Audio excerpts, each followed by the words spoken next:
जय हिंद दोस्तों। आज 7 अप्रैल है तो दैनिक जागरण के राष्ट्रीय संस्करण में आप लोग के लिए PT plus mains plus interview कौन कौन से न्यूज़ को कवर किया गया है जो यूपीएससी और स्टेट पीसीएस एस्पिरेंट के लिए महत्वपूर्ण है। साथ ही साथ जितने भी गवर्नमेंट कॉम्पिटिटिव एग्जाम आप लोग फिल करते हैं उससे रिलेटेड चीज़ों को क्या कवर किया गया है, पीटी फैक्ट क्या है, सभी पर हम लोग नज़र डालेंगे। आगे बढ़ने से पहले आप लोग यूट्यूब चैनल को जरूर सब्सक्राइब कीजिए, शेयर कीजिए और कमेंट सेक्शन में महत्वपूर्ण सुझाव के साथ साथ जो पीटी फैक्ट प्रश्न पूछे जाते हैं वो देने का प्रयास कीजिए ताकि आपका इंटरनल डेवलपमेंट हो सके। आगे बढ़ते हैं और न्यूज़ हम लोग देखते हैं आज कौन कौन सा न्यूज़ आप लोग के लिए इम्पोर्टेंट है। तो आज अंतिम तक जरूर बने रहिएगा, बहुत सी चीज़ें आज कवर की गई है जो आप लोग के लिए मेंस पीटी प्लस लास्ट में इंटरव्यू के लिए भी आपको उपयोगी हो जाता है। तो चलिए देखते हैं। पहले ही देखिए आप लोग को न्यू पेंशन स्कीम जो है जिसे हम लोग शॉर्ट फॉर्म में एनपीएस बोलते हैं, इस पर चर्चा की गई। एक सुधार समिति पर गठित किया गया है। इससे संबंधित न्यूज़ आपको 4 अक्टूबर 2022 के न्यूज एनालिसिस में कराया जा चुका है। आपको क्या करना है, युक्ति आईएएस के चैनल पर जाना है, वहां पर आपको प्ले लिस्ट होगा और वहां पर विस्तृत तरीके से देख सकते हैं या ऐप पर जाके इसका पीडीएफ प्राप्त कर सकते हैं। चलिए, आपको यह न्यूज़ होगा यूपीएससी के जीएस पेपर 2 में कवर करेगा सरकारी नीतियां, कल्याण योजनाएं और मानव संसाधन से संबंधित टॉपिक में, जहां पर मानव कल्याण के लिए बहुत से कार्य किए जाते हैं सामाजिक सुरक्षा प्रदान करने के लिए, जिसमें एक पेंशन भी बहुत महत्वपूर्ण अदा करता है। तो इसके लिए हम लोग बात उस टॉपिक में कवर करते हैं। तो देखिए, बात यहाँ पर है क्या चीज़ों को कवर करना है कि जो वित्त मंत्रालय ने क्या किया है, हाल ही में सीतारमन जी के द्वारा लोकसभा में बताया गया था कि इस पर कमेटी बनेगी, तो उसी को ध्यान में रखते हुए कमेटी गठित घोषणा कर दी है, जिसमें आपको क्या होगे, वित्त सचिव की अध्यक्षता में, वित्त सचिव जो भी होंगे उसकी अध्यक्षता में यह कमेटी गठित की गई है। तो ध्यान रखिएगा, यहाँ पर कार्मिक लोक शिकायत और पेंशन मंत्रालय सचिव और विभाग विशेष सचिव और पेंशन फंड नियामक और विकास प्राधिकरण के अध्यक्ष बतौर सदस्य होंगे। इस थोड़ा सा फॉर्मेट को देख लेना है, न्यू पेंशन स्कीम समिति या कमिटी, इसको दे दीजिएगा। 3 आप डायग्राम बना लीजिएगा।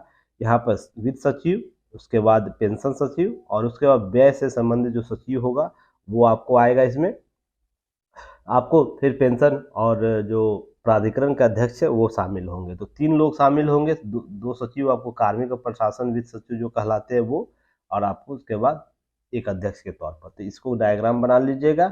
उसके बाद देखिए यहाँ पर चीज़ें क्या है कि वह नई पेंशन स्कीम के मौजूदा जो फ्रेमवर्क है जिस पर विवाद चल रहा है, लोगों का भी डिमांड था, कुछ चीज़ें संशोधन करने के लिए मांग की जा रही थी, उस पर सिफारिशें देना है और नई पेंशन स्कीम के तहत पेंशन लाभ को और आकर्षक बनाने के लिए सुझाव देने को भी बात की गई है। और जो न्यूज़ मैंने आप लोग को उस दिन कवर किया था, आपको 4 अक्टूबर के न्यूज एनालिसिस में, उस दिन मैंने बताया भी था कि इसके पॉजिटिव पॉइंट और नेगेटिव पॉइंट को, कि इससे पॉजिटिव क्या इफेक्ट पड़ेगा और नेगेटिव से हमारे अर्थव्यवस्था किस तरह प्रभाव पड़ेगा। तो आप जरूर 4 अक्टूबर के न्यूज़ को देख लीजिएगा। बाकी कहानियाँ आपको यहाँ दी हुई है नई पेंशन और पुरानी पेंशन योजना के बारे में। तो इसको क्या करना, आप लोग को राइट डाउन कर लेना है अपने की नोट्स के तौर पर। 2 बॉक्स बनाइएगा, यहाँ पर ऐसे लिख दीजिएगा, एक new pension scheme, old pension scheme या न्यू पेंशन स्कीम, दो जिस तरह आप लिखना चाहें, और पॉइंट बाय यहाँ पर कर लीजिएगा।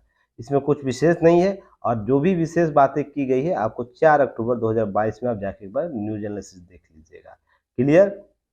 और बहुत बेहतर तरीके से ये एक्सप्लेन भी किया है यहाँ पर, जैसे पेंशन कंपटीशन का प्रावधान किया है, किस प्रकार से पेंशन प्रावधान किए जाएंगे, न्यू पेंशन में नहीं है, 40% कैसे उसको दिया जाएगा, सिर्फ मासिक पेंशन के लिए वेतन से कटौती नहीं होती, यहाँ पर कटौती होती है जिस पर एवज में 14% का योगदान भी सरकार देती थी। इससे नियोक्ता का 14% और 14% सरकार का। तो ये सब आंकड़े आपको दिए गए हैं, एक बार जाके कवर कर लेना है। ठीक है, चलिए नेक्स्ट हम लोग बात करेंगे। ये देखिए बहुत ही इंपॉर्टेंट न्यूज़ है आपके लिए। और यहाँ से देखिए क्या है, आपको पीटी में बार बार प्रश्न देखने को मिलता होगा, यूपीएससी से लेकर स्टेट पीसीएस जहाँ भी आप देखते होंगे पीटी में देखने को मिलता होगा, मेंस भी देखने को मिल जाएगा, इंटरव्यू में भी यहाँ से प्रश्न पूछे जाते हैं। इसको बेहतर तरीके से करना है तो ध्यान रखिएगा, यह यूपीएससी के जीएस पेपर 3 में आपको मौद्रिक नीति लक्ष्य और मौद्रिक नीति समिति के संदर्भित जो चीज को टॉपिक है वहाँ से यह टॉपिक कवर होता है आज के न्यूज। और साथ में यह 6 अगस्त 2022 के न्यूज में भी मैंने इसके मौद्रिक नीति के संदर्भ में चर्चा कर चुका हूं। ध्यान रखिएगा, आज बस मैं समिति के बारे में चर्चा कर दूंगा, बाकी repo rate, reverse repo rate, बहुत से रेट होते हैं तो उसको जाके वहां से कवर कर लेना। विस्तृत चर्चा किया गया है। कॉरिडोर क्या होता है, वित्त कॉरिडोर क्या होता है, उस पर भी चर्चा की गई है। तो 6 अगस्त के न्यूज में आप लोग को देखना है, या की पॉइंट जाके ऐप पर युक्तिया इसके ऐप डाउनलोड कर लीजिएगा आप लोग, और वहां से आप लोग प्राप्त कर सकते हैं। तो चलिए, क्या यहाँ बातें की गई है, उसके बाद हम इसका कुछ की पॉइंट देख लेंगे। अब मौद्रिक नीति समीक्षा जो है करते हुए आरबीआई गवर्नर जो है शशिकांत दास जी के द्वारा क्या किया गया, रेपो रेट की मौजूदा दर 6.50 पर ही बनाए रखने का प्रावधान किया गया। अर्थात रेपो रेट अभी इतना ही रहेगा, तो अभी कुछ महंगा होने वाला नहीं है, कुछ सस्ता होने वाला नहीं, जो स्थितियां पहले वही बनी रहेगी। अब कर्ज के और महंगा नहीं होने से ऑटोमोबाइल से लेकर रियल एस्टेट तक की मांग में वृद्धि हो सकती है। आप लोग को भी पता है, डिमांड और सप्लाई का कॉन्सेप्ट जो मैंने आप लोग को बताया था, अगर जितना रुपया हम मार्केट में छोड़े रहेंगे, डिमांड उतना ज़्यादा होगा, सप्लाई उतना ज़्यादा ही होगा। तो एक सर्किल आप लोगों को कुछ दिन पहले मैंने बताया था, जितने पैसा आपके पास हाथ में होगा, आपके जेब में होगा, उतना ही आप निवेश कीजिएगा, उतना ही डिमांड कीजिएगा, और उसी के अनुपात में सिस्टम सप्लाई करता है, प्रोडक्शन सप्लाई करता है, फिर उस तरह आपके रिटर्न आपके हाथ में उतना ही पैसा आता है। ये सर्किल हमेशा याद रखिएगा, सभी जगह काम देगा। Demand demand more supply more demand concept याद रखिएगा इसे, यह आपको काम देगा आने वाले समय में। चलिए, अब बात है कि यहाँ पर आरबीआई का जो गवर्नर की अध्यक्षता है मौद्रिक नीति, जो एमपीसी जिसे हम लोग बोलते हैं, 3 दिन चली बैठक में रेपो रेट को, अर्थात रेपो रेट आप लोगों को पता भी होगा क्या कहा जाता है, वह दर जिस पर वाणिज्यिक बैंक केंद्रीय बैंक से अल्प विधि के लिए कर्ज लेती है। कर्ज दरों में तय करने के लिए उनकी अहम भूमिका होती है, इसके लिए भी ध्यान रखना है। वाणिज्यिक बैंक कहने का मतलब जो सरकारी बैंक के तौर पर, या जो निजी बैंक भी है, ध्यान रखिएगा, वो क्या करती है, जो बिजनेस करने के लिए अपने जो आरबीआई एक्ट 1935 के तहत रजिस्टर्ड बैंक है, उसे वाणिज्यिक बैंक के तौर पर जानते हैं। और ध्यान रखिएगा, केंद्रीय बैंक आरबीआई बैंक को बोला जाता है, तो इसलिए कोई कंफ्यूजन नए स्टूडेंट मत रखिएगा। और इसके लिए आप लोग ध्यान रखना है, इस समिति 6 सदस्यीय एमएसपी की सभा फैसला लिया जाता है, 6 सदस्यीय समिति होती है। इस पर मैं पहले भी न्यूज कवर किया हूं, तो इससे फैक्ट आप लोग बताइएगा, क्वेश्चन बताना है। ये 6 सदस्यीय जो समिति होता है, इसमें कौन कौन शामिल होते हैं, कौन कौन होते हैं ये 6 सदस्य, तो उसके बारे में कमेंट बताना है, कमेंट सेक्शन में आंसर बता देना है आप लोग को, यूट्यूब के कमेंट सेक्शन में। और देखिए, युक्तिया इसके स्टूडेंट लगातार देते हैं, प्रयास करते हैं। विजडम एजुकेशन के जो भी स्टूडेंट है, प्रयास कीजिए, यह आज न कल आपको करना ही होगा, क्योंकि सफलता प्राप्त करनी है तो छोटे छोटे चीज़ों को कवर कीजिए, नहीं तो एग्ज़ाम में यही सब गलती हो जाएगा आप लोग से, और बाहर हो जाइएगा 1-2 नंबर से, उसके बाद पछताइएगा, बाद में फ़ायदा क्या होगा। अब ध्यान रखिएगा, 2023 और 24 की महंगाई की स्थिति में पिछले मुकाबले कितना दर रहेगा, 5.2% रहेगा, ये बातें की गई है। और ध्यान रखिएगा, वैश्विक वित्तीय बाजार, अनिश्चितता, कच्चे तेल की कीमत इत्यादि एक फैक्टर होता है। ये सब चीज़ों को ध्यान में रख के आप रेपो रेट के संदर्भ में चीज़ें देख सकते हैं। अब देखिए, समिति बार बार चर्चा आती है, मौद्रिक नीति समिति एनपीसी, इसके संदर्भ में याद रखिएगा, आरबीआई एक्ट जो 1934 है, उसमें संशोधन 2016 में किया गया। और देखिए, 45 जेड भी याद रखिएगा, जेड भी 45 जेड भी एक जोड़ा गया, जिसमें आपको धारा, जिसमें केंद्र सरकार के 6 सदस्यीय मौद्रिक नीति गठन के प्रावधान का अधिकार दिया गया। तो सबसे पहले एक धारा को याद रखना, इस एक्ट 34 के धारा को याद रखना है। उसके धारा 45 जेड भी ने कहा कि मौद्रिक नीति समिति मुद्रास्फीति लक्ष्य को प्राप्त करने के लिए आवश्यक नीतिगत निर्धारित करेगी। तो आपसे यहाँ प्रश्न पूछ सकता है, एमपीसी का महत्वपूर्ण कार्य क्या है, तो मुद्रास्फीति लक्ष्य को प्राप्त करने के लिए जो भी लक्ष्य निर्धारित करेगा, उसको प्राप्त करने के लिए, उसको कंट्रोल करने के लिए सबसे महत्वपूर्ण काम होता है एमएसपी का। इसको थोड़ा सा ध्यान रखना है। उसके बाद याद रखिएगा, मौद्रिक नीति समिति निर्णय बैंकों के लिए बाध्यकारी होगा, अर्थात यह है ना, जितने भी वाणिज्यिक बैंक है ना, जो आरबीआई एक्ट के तहत रजिस्टर्ड है, वो क्या करेंगे, इसको नकार नहीं सकते हैं कि नहीं, आरबीआई ने आप मनमाना ढंग से कर दिया है तो इसे हम नहीं मानेंगे, या मुझे और आवश्यकता है तो आपको हम नहीं मानते हो, अपने रेट तय करेंगे, ये नहीं कर सकता। अर्थात मौद्रिक नीति ने बोल दिया 6.5 आपको होना है, तो अर्थात 6.5 ही आपको रखना होगा, उसके वनस्पत पे उनको छूट दी जाती है रेपो रेट तय करने, बैंक रेट तय करने के लिए। वो आपको मार्जिन उस दिन के जो अक्टूबर में जो न्यूज एनालिसिस किया है उस दिन बताया गया है कैसे वो बैंक, कोई भी वाणिज्यिक बैंक दर में अपना परिवर्तन करता है रेपो रेट से अधिक। तो ध्यान रखिएगा। इसके अतिरिक्त और भी चीजें हैं, रचना में याद रखिएगा किन किन किन लोगों को शामिल किया जाता है। तो 45 जेड के अनुसार 6 सदस्य होंगे, जिसमें पहले तो आरबीआई का गवर्नर जो होगा पदेन अध्यक्ष के तौर पर होगा, तो ये अध्यक्ष याद रखिएगा। उसके मौद्रिक नीति के प्रभारी में डिप्टी गवर्नर भी आएंगे। उसके केंद्रीय बोर्ड के द्वारा नामित बैंकों के अधिकारी, एक अधिकारी होगा। केंद्रीय बोर्ड जो बैठता है, आपको याद होगा मैंने आप लोग को बताया था, इंडिया में केंद्रीय बोर्ड जो है आपको बंगाल जो ईस्ट ईस्ट में आता है, वेस्ट नॉर्थ साउथ के बैंकिंग वाणिज्यिक बैंकों का एक ग्रुप होता है, जिसमें एक अधिकारी, एक चेयरपर्सन होता है। उसके संदर्भ में भी याद रखना, उसके एक अधिकारी, इस बोर्ड के अधिकारी को शामिल कर सकता है। उसमें कोई भी हो सकता है, अध्यक्ष भी हो सकता है या उसके द्वारा नामित कोई व्यक्ति होगा।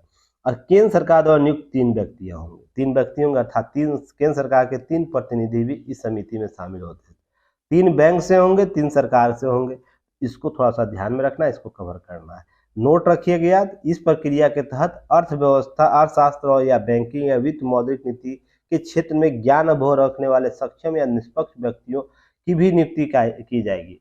अब ध्यान रखिएगा, अगर 6 व्यक्ति होंगे, इसके अतिरिक्त भी आरबीआई गवर्नर को या तो प्रतिनिधियों को यह लगेगा कि कोई व्यक्ति, मान लीजिए अर्थशास्त्री में नोबेल पुरस्कार किसी को दिया गया, भारत में दिया गया है ना अभी हाल ही में, तो उसका नाम पहले आप लोग बताइएगा, बंगाल से जुड़े हुए व्यक्ति है।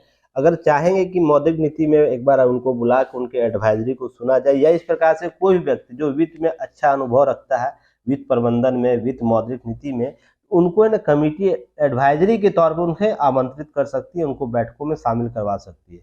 हाँ, पर ध्यान रखिएगा उनकी राय को है ना, जरूरी नहीं है कि यह कमेटी मान ही ले, मान भी सकती है, नहीं भी मान सकती है। तो निर्णय जो आएगा ना, तो जो कमेटी है ना उसी के संदर्भ में होगा, ना कि इनके संदर्भ में बातें की जाएगी। ध्यान रखिएगा। और प्रथम जो गठन किया गया था एनपीसी का 19 सितंबर 2016 को पहला गठित किया गया था, इस डेट को याद रखिएगा। उसके बाद रेगुलर आपको होता है। अब ध्यान रखिएगा, जो एनपीसी मुद्रास्फीति के लक्ष्य के लिए आवश्यक नीतिगत रेपो दर निर्धारित करती है। साल में कम से कम 4 बार बैठकें करना अनिवार्य होता है। एनपीसी की बैठक के लिए कोरम 4 सदस्यों को होता है, नहीं तो बैठक निर्णय नहीं लिया जाएगा।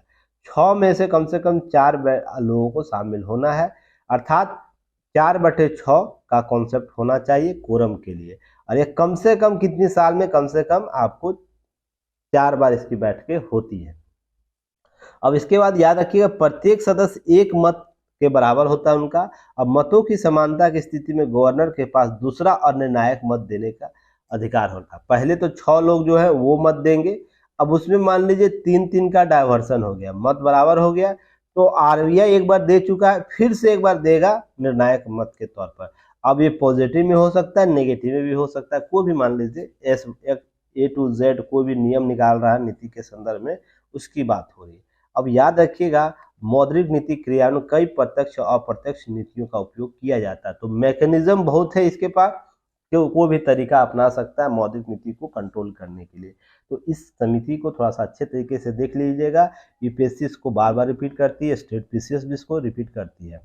अब नेक्स्ट है, ऑक्सफैम इंडिया के खिलाफ होगी सीबीआई जांच। तो ध्यान रखिएगा, यह महत्वपूर्ण इसलिए हो जाता है, देश में, हमारे देश में एनजीओ की बहुत ही बाढ़ आई हुई है। हाल ही में बहुत से एनजीओ का रजिस्ट्रेशन रद्द किया गया, क्योंकि अनैतिक तौर तरीके से वो गठन किया गया था, उनके हित कुछ और ही थे।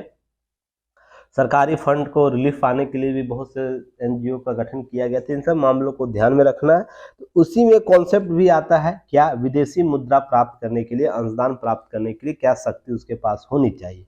इसी के मामले में ध्यान रखिएगा, इसी के मामले में आपको ऑक्सफैम इंडिया एक संस्था एनजीओ है, उसने क्या किया कि अंशदान प्राप्त करने के लिए नियम बनाया गया है 2020 में संशोधन करके, कि कोई भी ट्रांसफर है ना व्यक्तिगत तौर पर नहीं हो सकता, या एनजीओ जो सामाजिक कार्य है ना उसके अतिरिक्त नहीं हो सकता है। अर्थात एनजीओ में मान लीजिए 10 करोड़ रुपया है, किसी एनजीओ में 10 करोड़ रुपया है, तो उसका केवल और केवल मात्र 2020 संशोधन के बाद केवल सामाजिक कार्य के लिए किया जा सकता है। तो सामाजिक कार्य के लिए इंफ्रास्ट्रक्चर एनजीओ में होगा, उसके लिए खर्चा किया जा सकता है। ट्रांसपोर्टेशन जो होता है, मान लीजिए एनजीओ का वो ऑफिस यहाँ है और उससे 20 किलोमीटर दूर जाके वो कुछ कार्य कर रहा है ग्राउंड लेवल पर, तो उसके आने जाने खर्चे और प्लस जो भी यहाँ पर खर्चा करे ग्राउंड लेवल पर, उस सब सभी एनजीओ के कार्य में आएंगे, सामाजिक कार्य में आएंगे। तो ये सब वैलिड है। पर अब मान लीजिए एनजीओ क्या करता है, दूसरे एनजीओ से टाई अप करता है। मान लीजिए अभी एक एनजीओ ए नाम का कोई एनजीओ है और उसको लगता है नहीं इसमें कुछ दिखते हैं कमिटी है, तो बी नाम का एनजीओ बना लेते हैं हम और उसमें फंड, इसका फंड ट्रांसफर कर देंगे। तो ये पॉसिबल नहीं है 2020 के बाद। एक कॉन्सेप्ट याद रखिएगा, ये अवैध है। दूसरा, एक एनजीओ ऐसा है ये टाई अप कर लेता है, ए एनजीओ किसी बी एनजीओ से टाई अप करना चाहता है, तो उसके फंड को है ना एक दूसरे से ट्रांसफर नहीं कर सकेगा। ध्यान रखिएगा, ये भी अवैध माना जाता है। तो या इस प्रकार से कोई निजी कार्य एनजीओ, मान लीजिए अधिक उसके मेंबर्स होते हैं, तो उस मेंबर मान लीजिए 10 लोग का मेंबर है, तो 10 अपने पर्सनल यूज के लिए ना एनजीओ की संपत्ति का यूज नहीं कर सकते। जैसे अपना घर बनाना, अपनी कोई सरकारी कोई कार लेना या कोई भी इसी प्रकार से एसेट लेना है जिससे एनजीओ फंड के रूप में उपयोग कर रहा है एनजीओ फंड का, वो नहीं कर सकता है 2020 संशोधन के बाद जितने भी पैसे हैं। तो इसको थोड़ा सा ध्यान रखिएगा। तो इस ऑक्सफैम जो इंडिया है उसने क्या किया था, ध्यान रखिएगा, उसने क्या किया था कि ऑक्सफैम इंडिया ने टीडीएस टाटा, याद रखिएगा, टीडीएस डाटा में कर्मियों के नाम पर लगभग 12,71,188 रुपये का ट्रांसफर करने का सबूत होने के दावे दिए। अब कोई कंपनी थी उसके कर्मियों के नाम पर, है ना, मान लीजिए ऑक्सफैम ने क्या किया, बी नाम की कोई कंपनी है, उसके कर्मचारियों के, है ना, उसके वेतन में पैसा ट्रांसफर किया था, जो कहीं ना कहीं अनैतिक था। यह जो एक्ट है, दो संशोधन जो आया है, उस एक्ट के तहत यह आपको संदेह में ला देता है। जिसके बाद विदेश अनुदान अधिनियम जो के दुरुपयोग का आरोप जो लगा है एनजीओ ऑक्सफैम इंडिया पर, उसके लिए आपको क्या कर सकता है, सीबीआई की जांच की बात की गई है गृह मंत्रालय के लिए। अब ध्यान रखिएगा, अब यह गृह मंत्रालय क्यों आ गया भाई बीच में, एनजीओ तो उसके लिए बहुत सी संस्था है। तो ध्यान रखिएगा, भारत में जो भी विदेशी अनुदान के संदर्भ में होगा उसकी अनियमितता, जहां पर विदेशी राष्ट्रीय सुरक्षा की बात होगी, भारतीय आंतरिक सुरक्षा की बात होगी, वहां गृह मंत्रालय जरूर आएगा, उसमें अपना हाथ पैर सब मारेगा, क्योंकि उसकी शक्तियां प्राप्त है। और ध्यान रखिएगा, अभी एक्ट में बात करूंगा ये क्यों आपको गृह मंत्रालय इसमें आए हैं। तो ध्यान रखिएगा, फंडिंग का आरोप है, इसके बारे में चर्चा की गई है। तो हम तो थोड़ा सा देख लेते हैं अब इसके संदर्भ में कुछ बातों को। तो यह आपको यूपीएससी के मैं लिख दिया, नहीं सॉरी यहाँ लिखना भूल गया। देखिए यह यूपीएससी का जीएस पेपर 2 और 3 में आएगा, सहकारी संगठन में और नीतिगत प्रबंधन में। एनजीओ भारत में सामाजिक सुरक्षा को कायम करने बहुत से एनजीओ, उसके संदर्भ में टॉपिक पूछेगा। तो ध्यान रखिएगा, सहकारी संगठन जितने भी है, गैर सरकारी संगठन जितने, वहां पर यह टॉपिक कवर कर सकता है। अब यहाँ पर एक्ट के बारे में पहले हम लोग देख लेंगे। संशोधन के बाद, हालांकि 1976 से इससे संबंधित विदेशी अंशदान से संबंधित आपको नियम कानून बना हुआ है, 2010 में भी संशोधन हुआ, और 2020 के बाद जो संशोधन हुआ वर्तमान में कायम है। उसे याद रखना है, यह अधिनियम विदेशी अंशदान को नियंत्रित करता है। सबसे पहले तो याद रखिएगा, विदेशी अंशदान विनियमन संशोधन अधिनियम जो एक्ट है 2020, वो क्या करेगा, जितने भी प्रकार के विदेशी अंशदान प्राप्त होगा एनजीओ में, जितने भी भारत में एनजीओ हैं, उससे यह नियम नियंत्रित करता है यह एक्ट। उसके बाद यह सुनिश्चित करता है कि ऐसे अंशदान आंतरिक सुरक्षा पर प्रतिकूल प्रभाव न डाले। देखिए आंतरिक सुरक्षा की बात की जाती है, तो आंतरिक सुरक्षा देश में गृह मंत्रालय के तहत होता है। इसलिए गृह मंत्रालय ने क्या बोला है कि जांच हम बैठाएंगे ताकि हम सारे तथ्यों की जांच कर सके। जितनी भी आंतरिक सुरक्षा की बात होगी वह गृह मंत्रालय ही देखता है ना।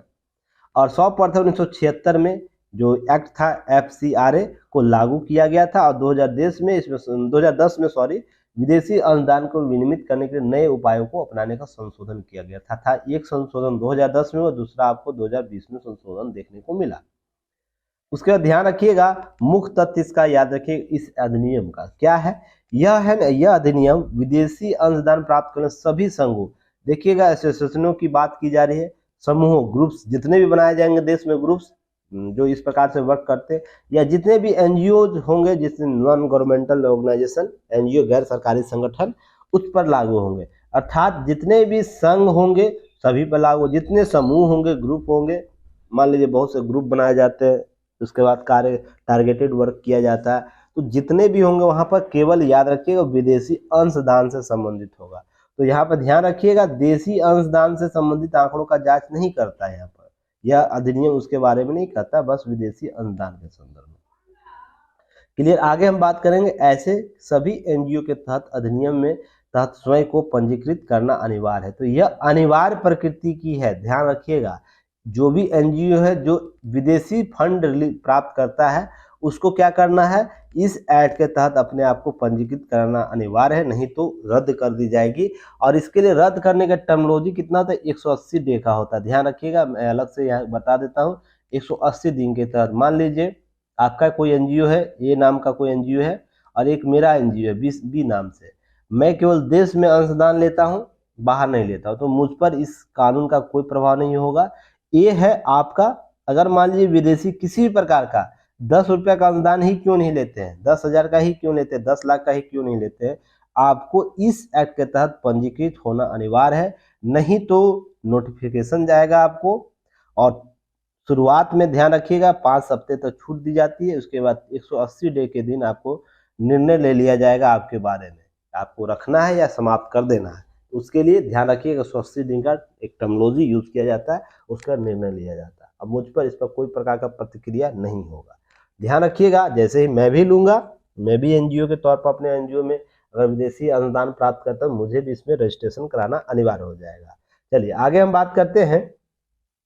प्रारंभ में यह पंजीकरण 5 वर्षों के लिए वैध होता है, हालांकि समय अंतराल के बाद पश्चात सभी मानदंडों को पालन करने के लिए इसे नवीनीकृत कराना होता है, अर्थात समय समय पर अप्रूवल लेनी होती है। ध्यान रखिएगा, अब यह पंजीकृत संघ जैसे भी संगठन सामाजिक, शैक्षणिक, धार्मिक, आर्थिक, सांस्कृतिक उद्देश्यों के लिए विदेशी योगदान प्राप्त कर सकते हैं, वहां इस पर लागू होगा।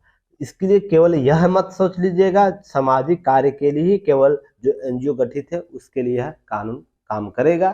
जितने भी शैक्षणिक संस्थान हो सकते हैं, किसी के धार्मिक संस्थान हो सकते हैं, आर्थिक संगठन हो सकता है, तो सभी के लिए सांस्कृतिक उद्देश्यों के पूर्ति के लिए अगर अनुदान हम प्राप्त करें तो आपको क्या करना, इस एक्ट के तहत रजिस्ट्रेशन कराना होगा।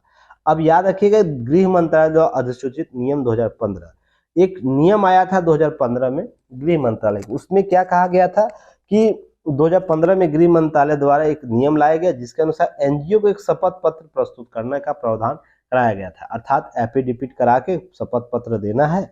क्या देना है कि इस शपथ पत्र में उल्लेख किया जाना आवश्यक था कि विदेशी धन की स्वीकृति से भारत की संप्रभुता, अखंडता और किसी विदेशी राज्य के साथ मैत्रीपूर्ण संबंध और सांप्रदायिक सद्भावना को प्रतिकूल रूप से प्रभावित करने की संभावना नहीं है।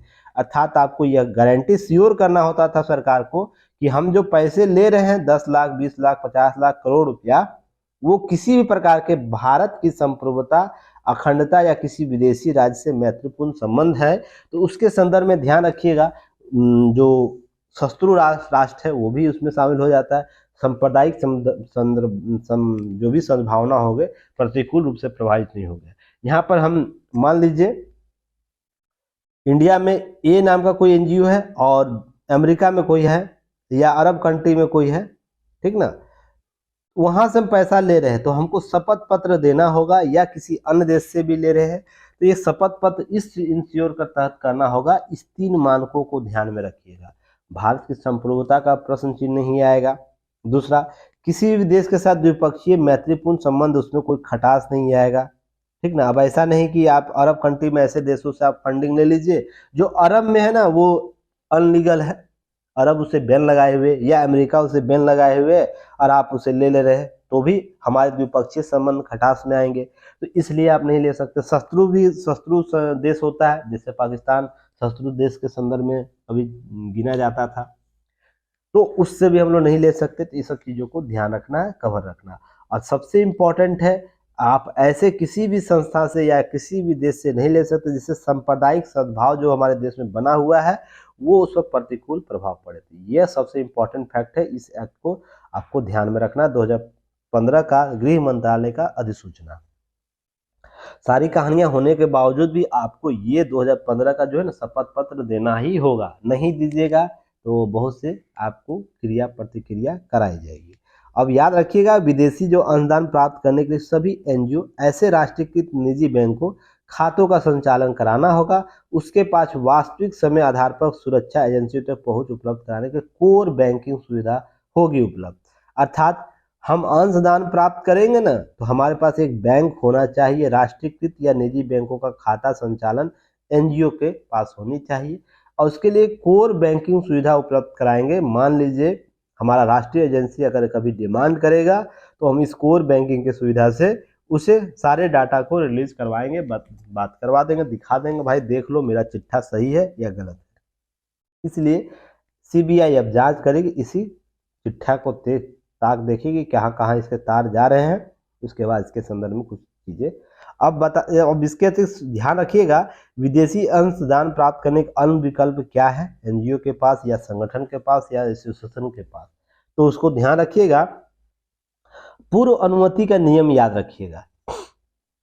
अगर हम इस एक्ट के तहत रजिस्टर्ड नहीं है पर मुझे विदेशी अनुदान प्राप्त करना है, तो ध्यान रखिए पूर्व अनुमति का नियम एक कॉन्सेप्ट आता है जिसमें विदेशी जो योगदान प्राप्त करने का दूसरा तरीका होता है पूर्व अनुमति लेने के लिए आवेदन हम कहाँ करेंगे, आपको संस्था के पास करेंगे। यह आवेदन विशिष्ट गतिविधियों परियोजनाओं को पूरा करने के लिए विशिष्ट अंशदाता के लिए विशेष राशि प्राप्त करने के लिए दिया जाता है। अब ध्यान रखिएगा, इसके तहत और भी रजिस्ट्रेशन हमें पंजीकृत होना चाहिए, जैसे संगठन संघ संगठन सोसाइटी पंजीकरण अधिनियम 1860 में हमें रजिस्टर्ड होना चाहिए, भारतीय ट्रस्ट अधिनियम 1882 में, कंपनी अधिनियम 1956 की धारा 25 के तहत पंजीकृत होना आवश्यक है जो भी अंशदान हम प्राप्त करेंगे। इतनी कहानियां हो गई, सारी कहानियां उम्मीद करता हूं जितने भी इसके की पॉइंट्स है आपको यह उपयोगी होगा, और जब भी प्रश्न पूछेगा इसके स्टैटिक्स पार्ट में यही सब शामिल होगा। अब रही बात, इसके बाद ऑक्सफॉर्म के बाद दूसरा और भी कोई एनजीओ आ सकता है तो यही स्टैटिक्स पार्ट पर काम देगा, तो आप लोग की पॉइंट अच्छे से बना लीजिएगा, कवर कर लीजिएगा। चलिए नेक्स्ट हम लोग बात करेंगे, देखिए टकराव की पूरी तरह धुला संसद का बजट सत्र दूसरा सदन। मैं शुरू से ही बोलता हूं या आगे भी बोलता ही रहूंगा, वाद राजनीतिक वाद होना आवश्यक है, ठीक ना, राजनीतिक वाद प्रतिवाद होना बहुत अति आवश्यक, इससे लोकतंत्र जीवंत होता है, अर्थात लोकतंत्र जिंदा रहता है। पर राजनीतिक वाद में जब व्यक्तिगत वाद जुड़ जाता है, व्यक्तिगत इच्छाएं जुड़ जाती हैं, तो ये बहुत खतरनाक होता है लोकतंत्र के लिए। लोकतंत्र के मायने में कहा जाए तो लोकतंत्र के लिए आयाम जो क्रिएट किए गए हैं, बनाए गए हैं, उसके लिए खतरा हो जाएगा। अब बताइए संसाधनों का कितना दुरुपयोग हुआ केवल इस दो मुद्दे के लिए कि क्या होगा कि एक तरफ अदानी होनी चाहिए और एक तरफ माफी मांगनी चाहिए, है ना, पूरा बजट सत्र उसके लिए समाप्त हो गया। अब ध्यान रखिएगा, कार्रवाई का निर्धारित समय कितना था, लोकसभा में 133 घंटा और राज्यसभा में 130 घंटा। कामकाज कितना हुआ, मात्र 45 घंटा और राज्यसभा में 31 घंटा। अब सोच के देखिएगा प्रश्नकाल कितना चला, लगभग 4.32 घंटा और लगभग 1.85 घंटा, अर्थात लगभग 2 घंटे आपको ये सब चीजें। अब इसके बाद हंगामे के कारण नुकसान कितना हुआ, 88 घंटा 99 घंटा। तो सोच के देखिएगा कि हम कैसे प्रतिनिधियों को चुन के भेज रहे हैं, हम नियम कानून कैसे बना के कर रहे हैं, जिसके आधार पर हम केवल व्यक्तिगत टकराव को ज़्यादा हितकर करते हैं और उन सब चीज़ों को। अब मान लीजिए अडानी के बारे में जो चीज़ें की जा रही है, तो अडानी ही केवल देश नहीं है, ठीक ना, अडानी ही केवल देश नहीं है, देश का मुद्दा नहीं है, इसके बहुत से हैं। अगर आपको लगता है कि सरकार काम नहीं कर रही है, तो अडानी ग्रुप को एक आप पार्टी बना के कोर्ट में, सुप्रीम कोर्ट में जा सकते हैं, पार्टियों के द्वारा जाया जा सकता है।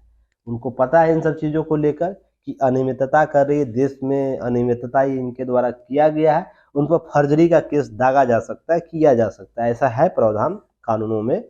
तो क्या राजनीतिक कारकों को यह त्याग कर केवल हम संसद में बजट में हम बात करेंगे हम संसदीय सत्र पर बात केवल करेंगे। इस आधार पर संसद के बजट को त्याग देना, क्या यह सही है?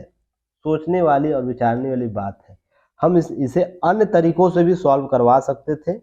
बहुत से तरीके हैं हमारे देश में, किसी संस्था के द्वारा, किसी व्यक्ति विशेष के द्वारा फोर्जरी अगर देश में किसी प्रकार से की जा रही है, इनका कहना है कि सेल कंपनी बना के 20,000 करोड़ रुपए का आपको गबन किया गया है। ऐसी बात की जाए जिसका सहयोग हम भाजपा पर बात बोला जा रहा है, भाजपा सरकार के द्वारा, इसलिए चुप है। तो इसे हम अन्य तथ्यों के साथ, अन्य चीज़ों को लेकर सुप्रीम कोर्ट जाके इनको है ना सुप्रीम कोर्ट में घसीटा जा सकता था, पर ऐसा सरकार ने, ऐसा विपक्ष के जो लोग हैं नहीं करे। उनको ही पता है क्या चीज़ें हैं, क्या सही है, क्या गलत है। अब दूसरा प्रश्न है कि क्या संसद सत्र में ये सब चीज़ें नहीं होगी? जरूर होनी चाहिए, पर एक समय सर्टन होना चाहिए ना। अब मान लीजिए आपकी भी तो जवाबदेहिता है ना कि संसद जो भी सत्र चल रहा उसको सुचारू रूप से चलाने के लिए सुचारू रूप से चलाने के लिए कार्य करना चाहिए, सहयोग करना चाहिए। दूसरी बात, अब भाजपा सरकार क्या बोल रही है, भाजपा के जो लोग हैं वो क्या बोलते हैं संसद में कि राहुल को माफी मांगनी चाहिए, ठीक ना, राहुल जी को माफी मांगनी चाहिए। जो वो विदेशी भूमि में जाकर जो भारत के संदर्भ में बातें की गई है, तो उनके संदर्भ में भी आपको लगता है कि यह क्या है, राष्ट्रीय अखंडता, राष्ट्रीय संप्रभुता के संदर्भ में है, तो एनएसए का कॉन्सेप्ट है। जाइए आप भी कोर्ट में जाइए, उनको एक बार प्रश्न चिन्ह करवाइए कि आपने ऐसा क्यों किया था, और वाक अभिव्यक्ति की स्वतंत्रता में हम किस सीमा तक चीज़ों को उल्लंघन कर सकते, किस सीमा को उल्लंघन नहीं कर सकते, यह तो आपको सुप्रीम कोर्ट के दायरे में आता ही है ना। तो आप जाइए, पर आप भी नहीं कीजिएगा। क्यों? क्योंकि आपका भी कुछ हित है इसमें। तो ध्यान रखिएगा, सभी एक तरीके से एक दूसरे के साथ अपने हितों की पूर्ति करने के लिए कार्य करने लगे हैं। ध्यान रखिएगा, मैं यहाँ पर व्यक्तिगत इसलिए बोल रहा हूँ कि देश का दशा दिशा तय होता है आपको संसद सत्र में। संसद सत्र में अगर उस सत्र में आप व्यक्तिगत हित जोड़ के ला दीजिएगा तो लोकतंत्र का जो भावना है ना, लोकतंत्र का भावना, क्योंकि संसद सत्र को बहुत से लोग देखते हैं, वो आपको रिलीज होता है लाइव, तो जो भी लोग देखेंगे ना, हल्ला गुल्ला होता रहेगा, आपको चीजें नहीं होंगी। तो धीरे धीरे संसद के बारे में नेगेटिव है ना प्रचार आम जनता में क्रिएट होने लगेगा। और जो संसद के लिए, जो लोकतंत्र को जीवंत रखने के लिए जो चुनाव की प्रक्रिया है ना, चुनाव नियत समय पर कराना है, उस पर असर पड़ता है, प्रत्यक्ष या अप्रत्यक्ष तरीके से। ध्यान रखिएगा, तो थोड़ा सा इसे भी आप लोग को याद रखना है। चलिए नेक्स्ट हम बात करेंगे। देखिए अब है आप लोग को 1 ही तारीख से यह चीजें कवर हो गई है। 15 दिन में होगा गाड़ियों का डी पॉल्यूशन, अगले 15 दिनों में पूरा होगा डिमिटेशन का काम पूरा, अर्थात उसे डिस्पोजल कर दिया जाएगा, समाप्त कर दिया जाएगा।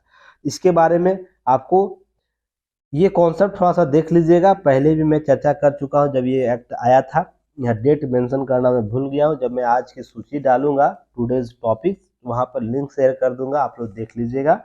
और इस तरीके से आप चीज़ों को कवर कर सकते हैं, देश में क्या क्या रिसाइकिल के लिए किया जा रहा है। अब स्क्रैपिंग की प्रक्रिया क्या होगी, इसको थोड़ा सा क्या करना है, राइट डाउन आप लोग को कर लेना है। इसको पढ़ाने की कोई ज़रूरत नहीं है, इसको क्या करना है, राइट डाउन कर लेना आप लोग को। पहले गाड़ियाँ तो हो चुकी है तो उसको डीपॉल्यूशन किया जाएगा, उसके बाद बहुत से तरीके अपनाए जाएंगे, स्टेप बाय स्टेप चीज़ें दी गई है। इसको क्या करना आप लोग को, ऐसे स्टेप बना लेना है।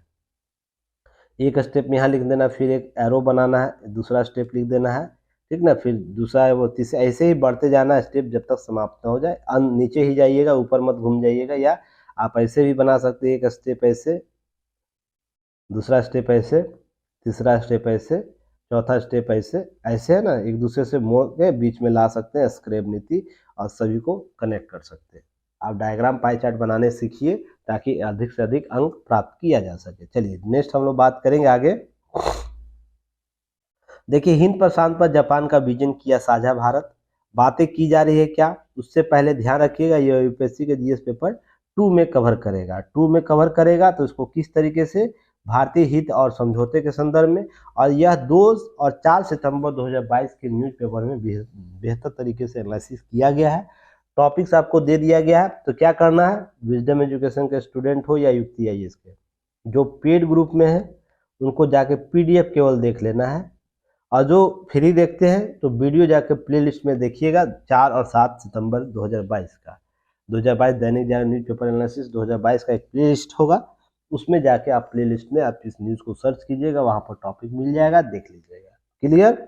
चलिए आगे हम बात करेंगे। इसमें क्या बातें की गई है कि हिंद प्रशांत द्विपक्षीय जो सहयोग की बात की गई है, तो भारत ने कुछ बातों को स्पष्ट किया। शुरू से इसका वही नीति है। इसके संदर्भ में क्या है, कहा कि मुक्त भारत, मुक्त, खुले और नियम आधारित हिंद प्रशांत क्षेत्र के लिए जापान के दृष्टिकोण के लिए साझा करता है। अर्थात हिंद प्रशांत क्षेत्र कहने का अर्थ है भारत की भूमि से हिंद महासागर से लेकर आपको इस जो अमेरिका का जो प्रशांत क्षेत्र है उसके बीच में जितने भी देश है ना, उसके साथ क्या संबंध है, आपको मुक्त होना चाहिए, खुला होना चाहिए और नियम आधारित होना चाहिए। और आपको पता है ना, चाइना दक्षिणी चीन सागर, चाइना सी में जो 9 डैश लाइन है, वहाँ पर क्या करता है कि यह क्षेत्र को चीन बोलता है मेरा है, अंतर्राष्ट्रीय नियमों को नहीं मानता है, उसके संदर्भ में बातें की जाती है। और हिंद प्रशांत महासागर इसलिए अंतर्राष्ट्रीय मानकों को तय करने का प्रयास करता है और बोलता है कि जो भी सीमा निर्धारण की बात होगी, संसाधनों का वितरण की बात होगी, इस क्षेत्र में वो अंतर्राष्ट्रीय कानून के तहत हो, खुली नीति के तहत हो और भी चीज़ें की जाती है। तो आपको 4 और 7 सितंबर की न्यूज़ को जाकर देखिएगा, विस्तृत चर्चा की गई है। बाकी कहानियाँ आपको वहाँ पता चल जाएगा कि क्यों गठन किया गया है हिंद प्रशांत क्षेत्र का, उस पर पैसिफिक ओशियन का जो कॉन्सेप्ट है वो क्या है, दक्षिण और पूर्व का कॉन्सेप्ट क्या है, सभी पर चर्चा की गई है। हिंद प्रशांत चीन का इसका प्रतिरूप जो बनाया गया है भारत को, ये क्यों इतना महत्वपूर्ण हो जाता है इस देश में, संगठन में, हिंद प्रशांत क्वाड एक कॉन्सेप्ट में जो भारत का योगदान है, जो वो कैसे इसके लिए उपयोगी हो जाता है, ये सब चीज़ें आपको वहाँ पर चर्चा की गई है, थोड़ा सा जाके देख लीजिएगा। चलिए नेक्स्ट हम लोग बात करेंगे आगे। देखिए प्रशासनिक कार्यों के लिए यूआईडीपी का एक पैसा नहीं खर्च कर सकेंगे राज्य, का पैसा नहीं खर्च कर सकेंगे राज्य। तो बातें ये क्यों उभरी है, तो यह जो टॉपिक है आपको यूपीएससी के जीएस पेपर 2 और 3 में शहरी प्रबंधन सरकारी नीतियों के टॉपिक में आएगा, तो अच्छे से देख लीजिएगा। और यह स्टेट पीसीएस में भी आएगा, क्योंकि आपको शहरी प्रबंधन के हालिया बहुत मुद्दे आए हैं, चर्चे आए हैं, तो इस पर अच्छे तरीके से आप लोग करके जाइएगा न्यूज। तो ध्यान रखिएगा, छोटे शहरों में सुविधाओं के विकास के लिए अर्बन इंफ्रास्ट्रक्चर डेवलपमेंट फंड जो है के तहत काम जून से शुरू होने के आसार है। ध्यान रखिएगा 50,000 से 1 लाख तक की आबादी वाले टियर 2 से 20,000 से 50,000 वाले जनसंख्या में टियर 3 शहरों की सुविधा विकास के लिए 10,000 करोड़ रुपये के लिए फंड की घोषणा वित्त मंत्रालय के वित्त मंत्री के द्वारा की गई है। ध्यान रखिएगा इस साल बजट के भाषण में शामिल किया गया। तो चलिए आप क्वेश्चन बताइएगा। मैंने पहले भी टियर 1, टियर 2, टियर 3 के बारे में शहरों की चर्चा किया था। तो कौन कौन से शहर शामिल है उसमें, टियर 1 में, टियर 2 में, टियर 3 में, अपने अपने राज्यों के टियर 1, टियर 2, टियर 3 शहर का नाम कम से कम आपको जानकारी होनी चाहिए। चलिए नेक्स्ट हम लोग बात करेंगे।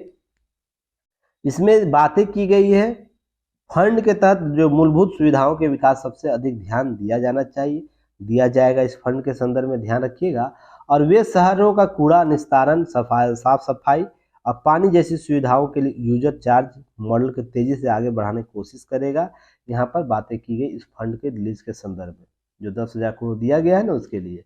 अब ध्यान रखिएगा, यहाँ पर राज्य जो यूएडीपी का उपयोग तभी कर सकेगी जब उचित सर्विस चार्ज के मॉडल की दिशा में आगे बढ़ेगी।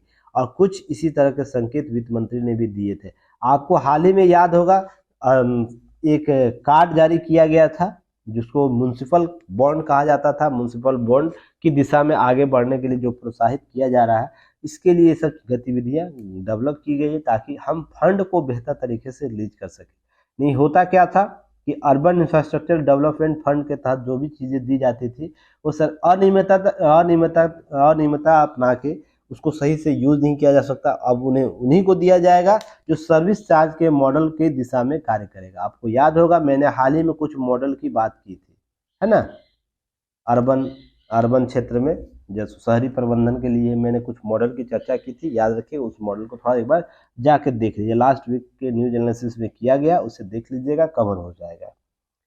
चलिए बहुत से कार्य आपको भी करने होंगे, केवल मुझ पर ही मत छोड़िएगा। बहुत से लोगों को, स्टूडेंट को लगता है कि सारे चीज़ों को एक्सप्लेन करना चाहिए, पर पॉसिबल नहीं हो पाता है ना। मान लीजिए जो चीज़ें बताई जा रही है, जो एग्जाम ओरिएंट है, उसको ये कवर किया जा रहा है, तो 1 घंटा का वीडियो हो जाता है, 1 आवर का वीडियो हो जाता है, कभी कभी तो 1 घंटे 20 मिनट का वीडियो हो जाता है। तो थोड़ा सा आप लोग को भी वर्क करना है और ये कर लीजिएगा तो विश्वास मानिए पेपर 1, 2, 3, 4 जितने भी जीएस के पार्ट है सभी महत्वपूर्ण टॉपिक कवर हो जाएंगे। और जो स्टूडेंट युक्ति है इसके कमेंट सेक्शन में जरूर बताइए कि क्या आप लोग के टॉपिक कवर हो रहे हैं या नहीं हो रहे। मुझे जहाँ तक याद है अभी तक आप लोग का कम से कम है ना 60 से 70 टॉपिक है ना, जितने भी पेपर है यूपीएससी के उसमें 60 से 70 टॉपिक कवर हो चुके हैं।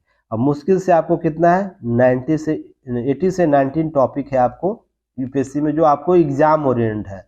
तो केवल 10 टॉपिक है जो आने वाले समय में आपको कवर हो जाएंगे।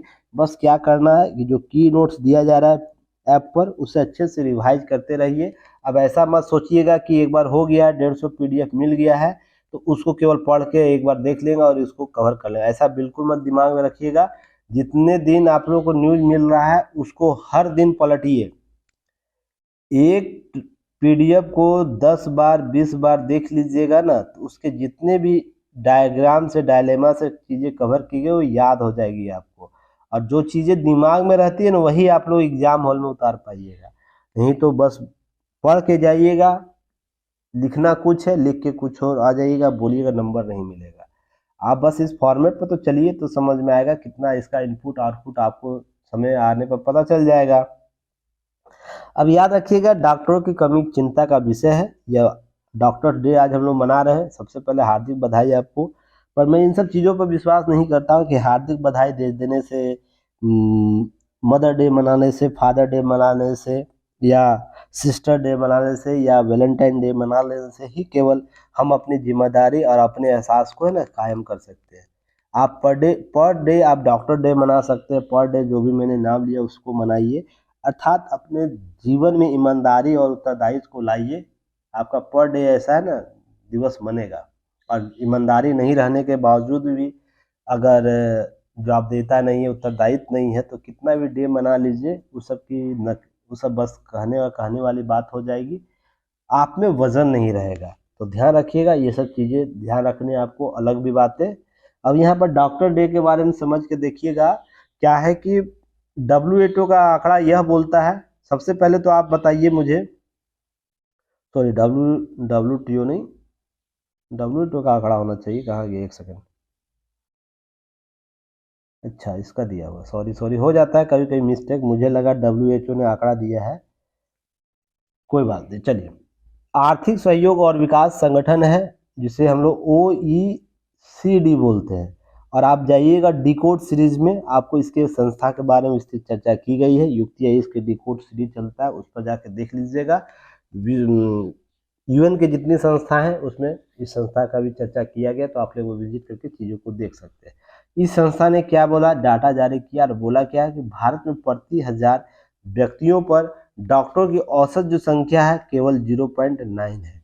और ध्यान रखिएगा देखिए यही तो मैं बोल रहा था ना, विश्व स्वास्थ्य संगठन, जबकि WHO के द्वारा याद रखिएगा आपको प्रत्येक 1000 व्यक्ति पर एक डॉक्टर होना चाहिए। अर्थात एक डॉक्टर बाई 1000 आपको व्यक्ति होना चाहिए। ये WHO का आंकड़ा है और मैं WHO में वर्क किया हूँ, मुझे पता है किस प्रकार से आंकड़े रिलीज किए जाते हैं। ध्यान रखिएगा इन सब चीज़ों को थोड़ा सा अच्छे तरीके से कवर करना है।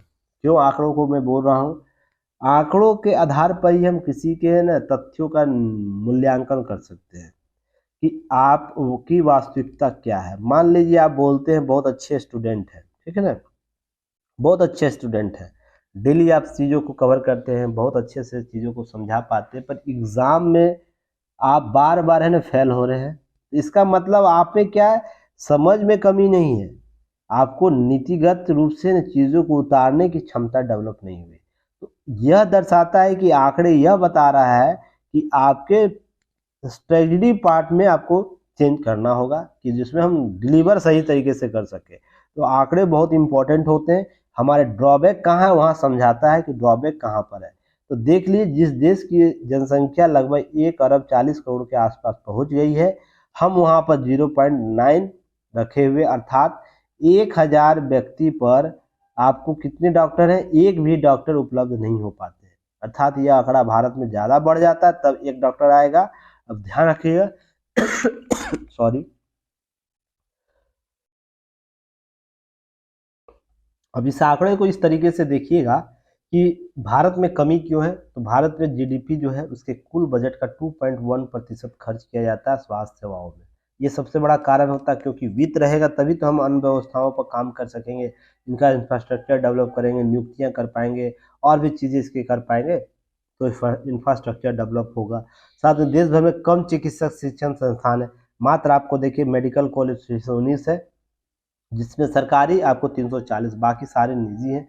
यह भी एक कॉन्सेप्ट है, तो ध्यान रखिएगा। उसके बाद निजी कॉलेज के संदर्भ में अब बेहतर जीवन स्तर को बेहतर आय के कारण भारत में प्रशिक्षित अधिकांश डॉक्टर जो है ना विदेशों में चले जाते हैं या विदेशों में चीज़ों को कवर कर रहे हैं। तो यहाँ पर चीज़ें आपको समझनी होगी, ड्रॉबैक कहाँ पर है, उस पर काम करने की जरूरत होगी। अब प्रत्येक डॉक्टर की आंकड़ा की जाए प्रति 1000 व्यक्तियों में, तो ये आंकड़ा आप यहाँ पर एक बार राइट डाउन कर लेना है। भारत, चीन, दक्षिण Korea, America, Britain, France, Italy, Austria में देखिए सबसे ज़्यादा होता है डॉक्टर पर 1000 व्यक्ति में कम से कम 5.5 है, अर्थात लगभग 6 के आसपास। उसके बाद हम Norway, Spain, Denmark, Italy, France, Britain, America में देखिए 2.6 है, अर्थात 3 के आसपास है। पर भारत में आपको 0.9 के अर्थात 1 मान के चलिए इसे, पर यह भी आंकड़ा सही नहीं है, हमको इसको बढ़ाने की जरूरत है। हम न्यूनतम में नहीं रह सकते, हमको अधिकतम में रहना है ताकि हम संसाधनों का बेहतर उपयोग कर सके, नहीं तो क्या होगा, समस्याएं हो जाएगा बदतर। अब देखिए यूपीएससी के जीएस पेपर 3 में यह खास सुरक्षा में आएगा। इसमें लक्ष्य निर्धारित जो किया गया है भारत का लगभग 11.22 करोड़ टन गेहूं उत्पादन होगा। मध्य प्रदेश, छत्तीसगढ़ समेत कई राज्यों में अनुमान है ज़्यादा पैदावार होंगे। हालांकि हाल ही में तूफान जो आया, इससे स्थितियां थोड़ा कम हुई है, ध्यान रखिएगा। पर खाद्यान्न का जो जो संग्रह है कहीं ना कहीं कम नहीं होगा। और पिछले 20 दिनों के तेज आंधी के बाद में रबी फसल जो है, तो चलिए क्वेश्चन बताइए, रबी फसल के तहत कौन कौन सी फसल आती है, उसका नाम बताइएगा बार बार। इसका रबी फसल का उत्पादन कब होता है, कटनी कब होता है, और ध्यान रखिएगा इसके लिए औसत जो जलवायु क्या होनी चाहिए, सभी की जानकारी आपको देनी है, कमेंट सेक्शन में बतानी है। अब चलिए कुछ हद तक गुणवत्ता में भले कमी होगी, पर याद रखिएगा इसका भंडारण जो हम लोग संग्रह क्षमता जो रखे हुए इस साल 342 लाख टन गेहूं खरीद करने का जो लक्ष्य रखा गया है वो कहीं ना कहीं पूरा होने का है। तो ये चीज़ें ध्यान रखिएगा, ये होगा। तो ये सब चीज़ें आपको ध्यान रखनी है। केस स्टडी है, इसे आप लोग जरूर देखिएगा। नक्सली क्षेत्र में शिक्षा, स्वास्थ्य और स्वच्छता से पंचायत की बदली छवि। आशुतोष सिंधी जो आपको प्रियंका कुमारी मुखिया है, पैगंबरपुर पंचायत मुजफ्फरपुर की है। इनके द्वारा एक नक्सली क्षेत्र जो है उसमें पंचायत है, वहाँ पर बेहतर प्रबंधन कैसे किया जा सकता है, ये केस स्टडी के तौर पर आपको चीज़ें हो सकती है। मान लीजिए जब भी पंचायती राज के बारे में प्रश्न पूछे, उसके लिए रोल मॉडल आप क्या कर सकते हैं, बिहार का ये आपको पैगंबरपुर पंचायत का रोल मॉडल प्रस्तुत कर सकते हैं, जिससे आपको बेहतर आपको नंबर प्राप्त होगा। और ये सब चीज़ें आपको करनी भी चाहिए। इस मॉडल को देख लीजिएगा, अच्छे से कवर कर लीजिएगा। कैसे कोई इच्छा शक्ति डेवलप कर ले तो बेहतर मॉडल क्रिएट कर सकता है, अपने पंचायतों को बेहतर प्रबंधन कर सकता है। और ध्यान रखिएगा देश में जो पंचायत कॉन्सेप्ट लाया गया है ना, वो वास्तविक लोकतंत्र को डेवलप करता है, क्योंकि लोग गांव से जुड़े हुए हैं ना, तो गांवों का विकास समृद्धि नहीं आएगा तब तक हम वास्तविक लोकतंत्र के विभिन्न आयामों को प्राप्त नहीं कर सकते हैं। ये सबसे इम्पोर्टेंट पार्ट हो जाता है। केस स्टडी को देख लीजिएगा। आंतरिक, एक सेकंड, ये लग रहा है कहीं और का नंबर आ गया, ये आंतरिक सुरक्षा में नहीं आएगा, यह आपको पंचायत और जो जीएस पेपर 3 है, आपको 73वां 74वां संविधान संशोधन, उसके टॉपिक में आएगा केस स्टडी। ये आंतरिक सुरक्षा होगा, किसी दूसरे का कॉपी पेस्ट हो गया होगा, ध्यान रखिएगा। केस स्टडी को अच्छे तरीके से ये देख लीजिएगा। चलिए नेक्स्ट हम बात करेंगे, वैश्विक आर्थिक ढांचे का आकार देता भारत। हाल में कुछ स्थितियां जो भारत के फेवर में आई उसकी चर्चा लेखक के द्वारा की जाती है। जैसे 2000 कोविड का जो दौर आया था, उसमें जो प्रभाव आए थे पूरे विश्व को देखा था, तो इसमें भारत भी प्रभाव था। तमाम भू राजनीतिक और भू आर्थिक समस्याओं के बावजूद आर्थिक वृद्धि तेजी कायम है। इसी कारण अंतर्राष्ट्रीय मुद्रा कोष विश्व अर्थव्यवस्था में भारत को चमकता बिंदु कहा था। तो आपको यहाँ से प्रश्न पूछ सकता है इस साल, ध्यान रखिएगा, या ऐसे में पूछ दे, या तो बहुत जगह प्रश्न इसको क्रिएट किया जाता है इकोनॉमी वाले में कि भारतीय अर्थव्यवस्था चमकता हुआ बिंदु है, किस संदर्भ में अपनी बातों को स्पष्ट करने से पूछ सकता है। तो ध्यान रखिएगा, इसके सारे आयाम डायग्राम आपको पता होने चाहिए। अब 2023 के वैश्विक वृद्धि के लिए 15% योगदान अकेले भारत में रहता है, इसको ध्यान में रखिएगा। प्रथम प्रभावी डिजिटल के लिए अनुशासित जो राजकोषीय पूंजीकरण निवेश है, इसकी भी चर्चा आपको होनी चाहिए। कुल मिलाकर आपको ध्यान रखना है कि जो इस लेख में बात की गई है, भारत के डिजिटलीकरण के विकास में जो मानक तय किए गए उसकी चर्चा की गई है। राजकोषीय घाटा प्रबंधन की जो बात की गई है उसकी बात की गई है। हम अंतर्राष्ट्रीय रूप से जो कोऑर्डिनेशन बना रहे हैं, संबंध बना रहे हैं, हमने आर्थिक समृद्धि के लिए उसकी बात हो रही है। साथ ही हमने क्या किया, कुछ दिन पहले निर्यातकों के लिए डिजिटलकरण प्रक्रिया को डेवलप किया, वो भी कहीं ना कहीं आपको बेहतर प्रबंधन लेने के लिए। व्यापारिक लेन देन को ध्यान दिया हम लोगों ने। भारत निर्यात 2020-21 500 अरब डॉलर से बढ़कर 750 अरब डॉलर होने का लक्ष्य है। और देखिए, ध्यान रखिएगा, भारत ने है ना 2030 तक देश के निर्यात को बढ़ाकर 2 ट्रिलियन डॉलर करने का लक्ष्य है। और नई विदेश नीति, व्यापार नीति जो बात की गई है, आपको वो भी कहीं ना कहीं हेल्प होता है। भारत है ना राष्ट्रीय अर्थव्यवस्था को 5 ट्रिलियन अर्थव्यवस्था बनाने का लक्ष्य 24-25 तक रखा हुआ है। वही लक्ष्य देखिए इसको भी प्रमोट करेगा। तो हम लोग क्या कर रहे हैं, निर्यात को बढ़ावा करने का, अपने सामान को दूसरे देश भेजने के लिए जो नीति अपनाई, नई व्यापार नीति, तो उसमें यह लक्ष्य प्रस्तुत किया गया और कहीं ना कहीं सहायक की भूमिका अदा कर रहा है। इसको थोड़ा सा ध्यान रखना आप लोगों को है। साथ में याद रखना, यहाँ पर देखिए, व्यापार नीति को आगे बढ़ाने के लिए आवश्यक है देश की बढ़ती आकांक्षाओं के साथ साथ नए भू आर्थिक परिदृश्य अनुरूप प्रतिक्रिया देने में देश सक्षम हो। अर्थात जो भी हमारे आसपास घट रहे हैं, घटनाएं घट रही है, आपको उसके संदर्भ में हम भू आर्थिक परिदृश्य के अनुरूप प्रतिक्रिया देने में सक्षम हो। उसके लिए हमको ऐसे माहौल क्रिएट करना होगा, हम व्यापारिक संबंधों को और बेहतर बना सकते हैं। आपको हाल ही में देखे होंगे, बहुत से देशों के साथ भारत है ना फ्री ट्रेड एग्रीमेंट कर रहा है, इससे आयात निर्यात में बढ़ोतरी होती है। तो देश के संदर्भ में उस आंकड़े को देख लीजिएगा, मैंने आप लोगों को पहले भी कवर किया है, उस दिन भी बताया था, आर्थिकी के लिए बहुत महत्वपूर्ण हो जाएगा। अब ध्यान रखिएगा, भारतीय जो नीति निर्धारक निर्माताओं के देश में राजनीतिक आर्थिक उभार के अनुरूप संयोजन करना पड़ेगा, उन्होंने उसी अनुरूप विदेश नीति को लाना हो। अर्थात राजनीतिक जो आर्थिक उभार के कारक है जिसमें देश को बहुत जरूरी है, हम उन बिंदुओं को स्पष्ट करने का प्रयास करेंगे। बहुत से ऐसे फैक्टर है, पहले भी मैं चर्चा किया हूँ, इन सभी को, सभी के कड़ियों को जोड़ने का प्रयास कीजिएगा। उसके लिए राजनीतिक इच्छा शक्ति होनी चाहिए, बेहतर प्रबंधन होना चाहिए।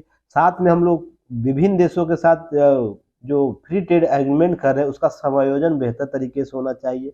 हमको नए नए इंफ्रास्ट्रक्चर क्षेत्र डेवलप करने होंगे। साथ ही साथ जो हम लोग मैन्युफैक्चरिंग डेवलपमेंट के लिए प्रोग्राम जो दिए हैं, उसके लिए भी पैसे फंड रिलीज के लिए समय के साथ उसका अनुरूपता जायज बनी रहनी चाहिए। ये सब बातें हम लोग पहले भी किए हुए हैं, बस उस सबको लागू करना, उसको बेहतर तरीके से आर्थिक उदारीकरण, वैश्वीकरण के दौर में क्या करना है, हमें विखंडित होने से रोकना है और उसे एक जगह संग्रह करके चीज़ों को बेहतर डिलीवर करने की जरूरत है। अब ध्यान रखिएगा, अब वर्तमान में भारत वैश्विक ढांचे में प्रमुख खिलाड़ी की भूमिका दावा किया है। उसमें सक्षम भारतीय आर्थिक विकास गाथा जो जीवंत एवं गतिशील होने के वजह से अपने आत्मविश्वास के परिणाम स्वरूप आज है ना जिम्मेवारी के साथ चीज़ों को कवर कर रहा है। आने वाले कुछ समय में मान लीजिए 47 हम 50 मान के चल रहे, 2050 तक 60 तक भारत विश्व में उभरती हुई चीज़ों को बेहतर तरीके से क्या कर सकता है, नीतियों को है ना, नीतियों को वैश्विक पटल पर लागू करवा सकता है, सुरक्षा को कायम कर सकता है। ये सब चीज़ें आपको कायम होगी। यह तभी होगा जब वैश्विक आर्थिक ढांचे से मजबूत होंगे।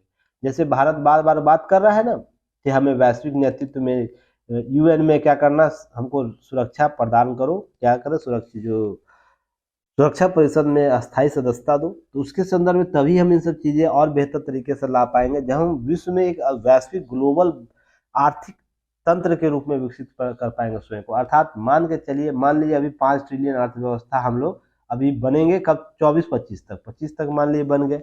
अभी हम विश्व की तीसरी सबसे बड़ी अर्थव्यवस्था के तौर पर गिने जाएंगे, पीपी के मोड पर गिने जाते हैं। ध्यान रखिएगा, जब हम 1-2 इकोनॉमी में आ जाएंगे, जब मान लीजिए अमेरिका का इकोनॉमी हो, चीन का इकोनॉमी, उसके आसपास हमारी इकोनॉमी हो जाएगी, तो ऑटोमेटिक है ना वैश्विक ढांचे के संदर्भ में हमें वैश्विक मंच प्राप्त होने लगेगा।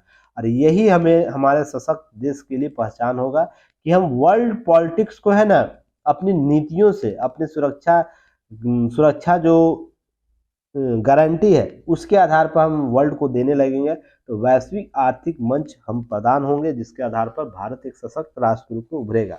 इसके लिए हमको वेट करना है, उसके लिए अपने सारे धरातल के काम को भी ठीक करना है, उसके बाद हम इसको प्राप्त करेंगे आने वाले कुछ समय अंतराल के बाद। बस इन सब चीज़ों को कवर करना है, ध्यान रखना है। चलिए नेक्स्ट हम लोग बात करेंगे, भूटान में कायम रहेंगे सौहार्दपूर्ण संबंध। मैंने उस दिन भी आपको चर्चा किया, उसी पॉइंट को याद रखना है, यही चर्चा आपको यहाँ मिलेगी। 5 बिंदुओं पर चर्चा की गई है। भूटान के साथ जो किया गया डोकलाम विवाद पर चर्चा किया गया, और इस पर मैंने हाल ही में आप लोग को न्यूज एनालिसिस किया है, तो उसे आप लोग देख लेना है, कवर कर लेना। सभी कुछ चीज़ें वहाँ ही की गई है, आपको अतिरिक्त कुछ बातें नहीं की गई है। चीन में भूटान का दखल जो है आपको 470 किलोमीटर चीन के साथ साझा करता है भूटान। उसके साथ चीन में हाल ही में जो गलवान का जो घाटी है, आपको इस संदर्भ में चीज़ों को देख लेना। आपको एक घाटी और भी याद रखना, बंटाला घाटी, चुम्बी घाटी, ये सब चीज़ें आपको याद पता होनी चाहिए। जो दक्षिणी पश्चिमी सीमा भारत के साथ सटी हुई है, इस पर भी मैंने आपको एक स्लाइड शेयर किया था, उसमें इसकी चर्चा थी, तो आपको ये सब चीज़ें कवर कर लेनी है। कुछ अतिरिक्त बातें नहीं है, जो बताई गई है वही सब चर्चा यहाँ पर की गई है, तो बेहतर तरीके से कवर कीजिएगा। अब 6.5% रहेगा आर्थिक विकास दर, आपको आरबीआई के द्वारा किया गया, जो बातें अभी फर्स्ट पेज में की गई है वही बातें यहाँ पर की गई है। बस चीज़ों को देख लेना है, कोऑर्डिनेट कर लेना है। चलिए नेक्स्ट है 2 दशक बाद संयुक्त राष्ट्र सांख्यिकी आयोग के लिए चुना गया भारत। इसका कार्यकाल कब से होगा? अगले साल 1 जनवरी से स्टार्ट होगा। अब ध्यान रखिएगा, यूएन की जो सांख्यिकी आयोग है उसके लिए ध्यान रखिएगा, अगले साल से शुरुआत की जाएगी, जिसमें 53 वोट में से 46 वोट आपको भारत को प्राप्त हुए, और यह एशिया प्रशांत श्रेणी की दूसरी सीट के लिए चुना गया है। ध्यान रखिएगा, पहली सीट के लिए भारत, दूसरी सीट के लिए चीन को हराते हुए दक्षिण कोरिया ने यह सीट जीता है। ध्यान रखिएगा इसके संदर्भ में, एशिया प्रशांत श्रेणी से 2 सीट के लिए भारत, दक्षिण कोरिया, संयुक्त अरब अमीरात और चीन की दावेदारी प्रस्तुत की गई, जिसमें भारत और दक्षिण कोरिया ने जीत दर्ज की है। इसको ध्यान में रखना है। और भी याद रखनी है क्या कि जो यूएन सांख्यिकी आयोग है, भारत को यूएन सांख्यिकी आयोग, मादक पदार्थ नियंत्रण संबंधी और UNHIV कार्यक्रम समन्वयक बोर्ड के सदस्य के रूप में भी चुना गया। तो ये किस किस संगठन में चुना गया, इसको आप लोग एक लिस्ट बना लीजिएगा, कवर कर लीजिएगा। अब भारत 2024 से 1 जनवरी 2024 से इसकी सदस्यता ग्रहण करेगा, और संयुक्त राष्ट्रीय जो सांख्यिकी आयोग है उसकी स्थापना 1947 में की गई, और यह सर्वोच्च निकाय है क्या, अंतर्राष्ट्रीय सांख्यिकी गतिविधियों को निर्णय लेने के लिए। और यह सांख्यिकी मानक को, अर्थात जो इकोनॉमिकल पार्ट है उसके लिए तय किए गए राष्ट्रीय और अंतर्राष्ट्रीय स्तर पर क्रियान्वयन को सुनिश्चित करता है। आयोग संयुक्त राष्ट्र आर्थिक सामाजिक परिषद के साथ मिलकर क्या करता है, आपको भौगोलिक वितरण के आधार पर चुने गए संयुक्त राष्ट्र 24 सदस्य देश शामिल किए जाते हैं इसमें, 5 अफ्रीकी देश से, 4 एशियाई प्रशांत देश से, 4 पूर्वी यूरोपीय देशों से, 4 लैटिन अमेरिकी देशों से और कैरिबियाई देशों से, और 7 सदस्य जो होंगे पश्चिमी यूरोप और अन्य देशों से शामिल होते हैं। तो यह थोड़ा सा आपको लिस्ट बना लेना है। लिस्ट ऐसे बनाना है, 2 खांचा चुनना है, क्षेत्र क्या है और सदस्य कहाँ कौन कितने हो सकते हैं। मान लीजिए पश्चिम एशिया से 5, आपको 4 सदस्य होंगे, तो कौन कौन है 4 सदस्य लिख लीजिएगा। इसी तरह सभी का लिख लीजिएगा, आप एक डाटा बना लीजिएगा, ठीक है ना, ताकि आने वाले समय में उसको उपयोग बेहतर तरीके से कर सके। उम्मीद करता हूँ जो भी चीज़ें कवर की गई है आप लोग को समझ में आया होगा, तो सपोर्ट कीजिए युक्ति आईएएस को, विजडम एजुकेशन को, और बेहतर तरीके से चीज़ों को प्रयास कीजिए लिखने का, आंसर देने का। अब जाके आपको पीडीएफ जो युक्ति आईएएस का ऐप डाउनलोड करके वहाँ से पीडीएफ प्राप्त कर सकते हैं। धन्यवाद। फिर हम लोग कल एक नए न्यूज के साथ मिलते हैं, तब तक के लिए आप लोग का दिन शुभ मंगलमय हो। धन्यवाद।